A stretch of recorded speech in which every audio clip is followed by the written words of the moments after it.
Most anime fighting games are just arena fights with whatever power system they put in place. And honestly, I think the general consensus is that most of them are not fun to play, but they're mostly enjoyed by the fans. And honestly, Eyes of Heaven isn't that much different, but honestly, don't get me wrong, as a non-fan, I think you can get some level from this game. And I've played a little bit of Dragon Ball FighterZ and I still had fun. And yeah, I know it's a 2D fighter, but like, my point still stands. You can have fun with a fighting game as long as it's, the fun. But is Eyes of Heaven can do the same thing that Dragon Ball FighterZ did?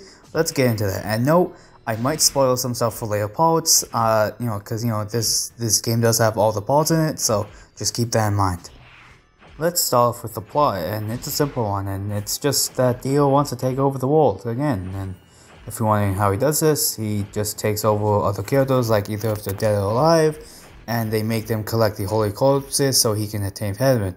And thanks to that, we got Ascended Dio and the world over heaven, and honestly, it is probably the most overpowered stance ever.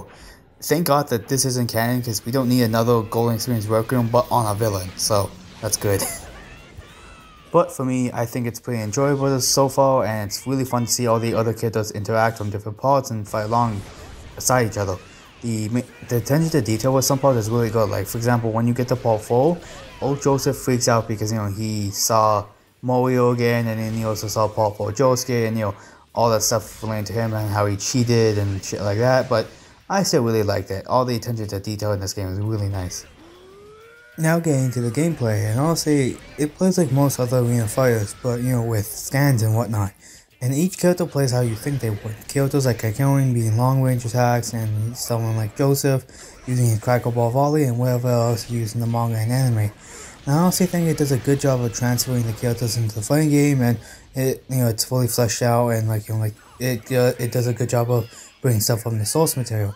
And the same goes with the style of the game. I think it fully captures Hiraki styles, but in 3D, and all the characters look on model.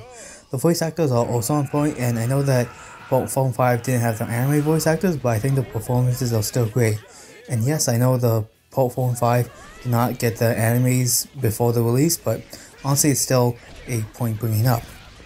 Now I think it's a good time to get what I didn't like about the game, and one of them is that it can kind of spoil some parts of the endings for some parts. Obviously the game does have canon parts into, like for example, it starts off at the end of part 3. And honestly I think it's a negative point because it can spoil people who haven't caught up to the manga or the anime. Another really sucky thing is that this game can be somewhat clunky sometimes, especially with the movement for me. And it can get a lot used to, and honestly I think the same thing goes with the attacks as well. One of the worst things I think that is in the game is that the fact that there was no local human battle mode. And I have no idea why Bandai or CyberConnect didn't add an option for you to do this, but as of right now you can only fight CPUs, and I don't think they're going to change anytime soon since this game's been out since like 2016.